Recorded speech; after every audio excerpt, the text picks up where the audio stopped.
normally how it works. I get told next act's not even fucking here. Your next act is the one and only Nick Hill.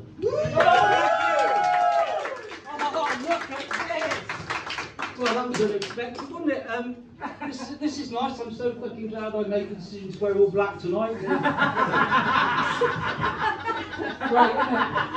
Fantastic. I phoned Alex last week and said I'm really looking forward to the gigs. Everything all right? He said, "Oh God, Nick, I'm so sorry. I forgot you were coming.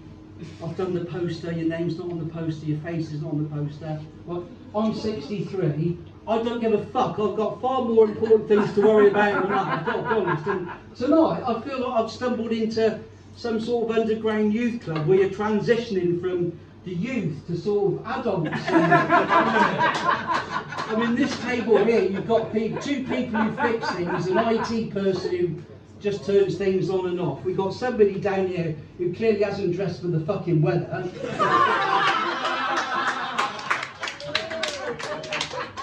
And we've got you who started off running the bar. We've just had fucking a year where all the bars have been shut and your pub's closed tonight. What the fuck's going on?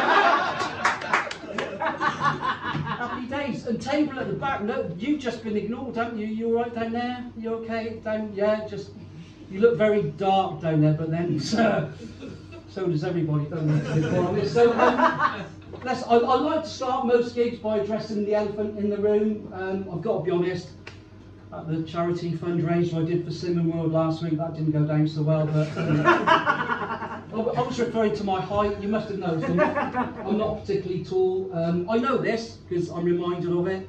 Alton Towers last week, 2 fucking rights I was allowed on. And my wife of 21 years, I mean, and by that I don't mean I'm married to a 21-year-old. I couldn't be that lucky. I couldn't keep up for a start. She is the main protagonist. We met round about February, and I can remember she said, "Oh, I suspect come December I won't see much of you," because obviously I'm married to a Bangladeshi.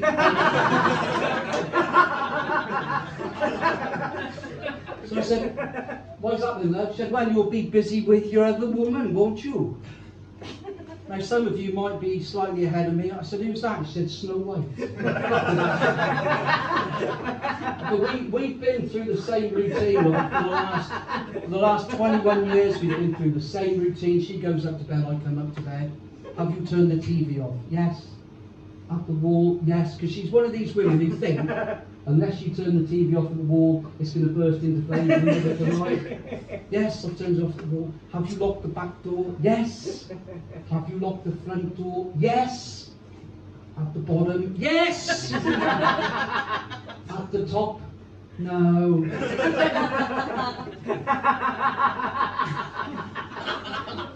"Why not?" "You fucking know why not." And she loves October. She loves this sort of time of year because it gives her the opportunity to say, "Oh, I hate it when it gets like this." "Do you? What's that?" "Well, the bottom of the bed's always cold, isn't it?" How would I fucking know? No idea. So basically what you're going to get tonight is 10 minutes on how shit life is when you get to 63, right? So strap in. So we have been married 21 years, and she said to me a little while back, "I think the romance has gone up to our relationship." I said, "What do you mean?" She said, "Well, maybe when we're being intimate, it'd be nice to have some music playing. Just to break the fucking silence." That's a fair point. So I took that on board and I recorded a couple of songs. First one, as we were getting down to it, hit the player, came on, "Make It With You" by Fred. Lovely song, got us in the right mood. To be honest, I think my choice of song number 2, theme for Match of the Day. I just did it for the rhythm factor more than anything. I said, like, there's no surprises in our relationship anymore. So the other night, she was in the bathroom getting ready. I went into the bedroom, turned all the lights off, hid under the bed, and when she came in, I just grabbed her ankles. Apparently, that wasn't the surprise she had in mind, but she did. I've got to be honest, she did surprise me because we were playing a game the other night. We were playing that hot tub game where basically you ask each other who would you like most to spend time in the hot tub with? She said, I'll go first. So I thought I'd better play this day. She said, who would you like to spend time in the hot tub with? So I just said, Felicity Kendall. Right, she's 73. She's one of my heartthrobs. I thought that's fairly safe. I said, what about you, love? She didn't even fucking think. Idris Elba. I had no idea about that. We did dry January earlier this year. We still drank. We just had no sex. But what it was drink related. Because Christmas Day, I had one red wine too many and fell asleep at the dinner table at 4 o'clock. Right? She said I was an embarrassment, she felt humiliated. The other people in the hotel restaurant thought it was fucking hilarious.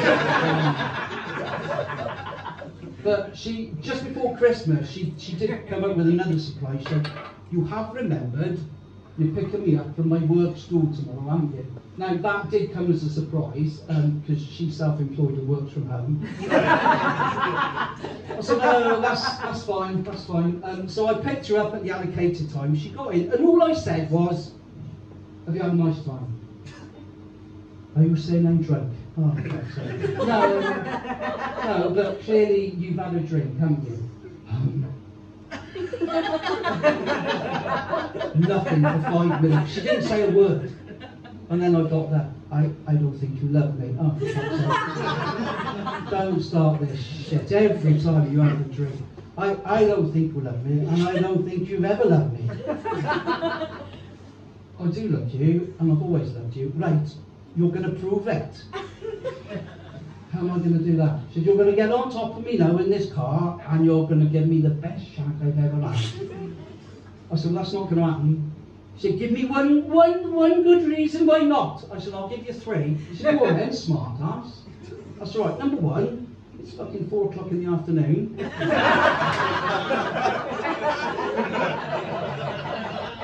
I said, number 2, we're still outside Wetherspoons. And number 3, your girlfriend Chris is in the back of the car. And that's the thing, she's got a girlfriend, they go everywhere together, they booked a cruise next year. I haven't got a problem with that at all. I've got no issue, right? I wanted one night away with my girlfriend, fuck yeah. But she hates me, right? My wife hates me, and I know this. Because I overheard something she said the other night when she had the girls round for book club. Now, when I say girls, right, I'm talking about a gaggle of women who are well into their 50s and fucking well past their sell-by date. And when I say book club, it is just an excuse for them to drink my wine, talk about the book that none of the fuckers have read, and then bitch about all their colleagues that aren't there. Right? And what I overheard on my iPhone that I placed in a strategic place to record was, oh my God, he's like an egg on legs.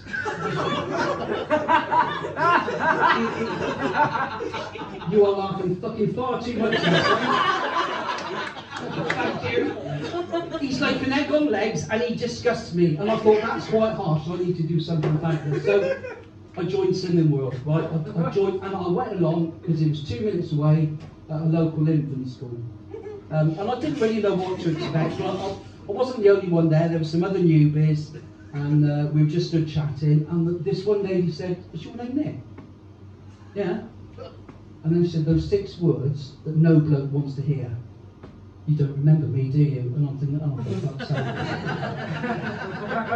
I never did. Please, God, no. I didn't. And I'm trying to trawl through my memory banks for all my one-night stands, right? Now, I'm ginger, so obviously that didn't take fucking too long. And she rescued me by saying, "I used to tempt you back in the 1990s. You haven't changed a bit." But since then, I have put on the equivalent of 20 bags of sugar. And I'm looking at her thinking, not only do you clearly need to be here at Slimming World, but I'm going to book you an appointment at fucking Specsavers. This lady come along and said, "Hi, my name's Chris, I'm your counsellor." And I said, "City or parish?" She said, "Pardon?"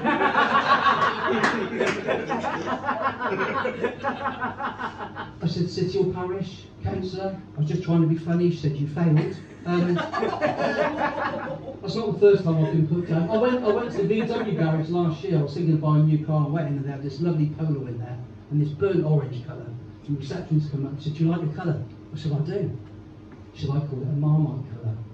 I said, that was definitely burnt orange. And she said, no, I mean you either love it or hate it.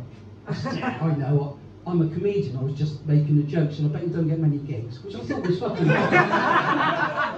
be fair, that's pretty good. Anyway, Chris the councillor said, right, if you want to go and stand in the line, okay. So if you haven't been to Cinema World, basically, there's a line, and it's predominantly females, lined up, and at the end, there's a set of scales manned by 2 stick insects looking very small, with badges that say Super Slimmer, Slimmer of the Week. We should have badges saying Super Loser. The woman in front of me started crying. I said, you alright? She said, not really. I'm worried about what they're going to say. I've tried really hard this week. I said, what have you been doing? She said, I walked right up to the top of Robbinswood Hill. I said, well, that's really good. She said, I walked all the way back again. I said, that's really good. But at the bottom there's a chip shop, so I had a bag of chips to help myself. I said, oh, I said, how long have you come to Cinema World? She said, 2 years. I said, you haven't really got the hang of this, have you? I had my turn on the scales, and I didn't know what was going to come. They shout out your weight, 14 stone 2! And I heard one of the women in the crowd go, oh, look at him, no wonder he's here. Anyway, after that humiliation, we went back and Chris said, right, if you'd like to take a seat. Now, the more observant amongst you will remember this is an infant school. I looked down, there was 3 tiny plastic chairs. I thought, this ain't going to end well. I got stuck in mine. One broke. The other lady ran out crying. Chris said, I'm going to ask you a question, and you could just say the first thing that comes into your head. I said, okay. He said, out of anybody in the world, whose body do you most admire? I've got to be honest, Worcester, I still don't know to this day where it came from. I just said Tom Daly. And a voice from the crowd said, oh, you'd never tell, would you? So the reason I'm wearing black tonight is the only advice I took from Cinema World was Chris said, because Tom Boy did stand up, so if you want to make an impression, always wear black because it's very slimming. And that was great. Last week I was at a gig, same thing, and the bloke shouted out, boy mate, you remind me of the milk tray advert. I said, thanks very much, I'll take that, because I'm neither tall, dark, nor handsome. He said, no, I don't mean that bloke. I mean the other bloke in the milk tray advert. And I fucking knew I had him. I had him at that point. I said, right, listen, your knowledge of 1970 adverts is shocking. There was only one bloke in the milk tray advert, so he went, no, there was another one off camera. I said, yeah, who was that then? He said, the one who looked like he ate all his chocolates. Worcester, you've been a delight. Thank you very much. Good night.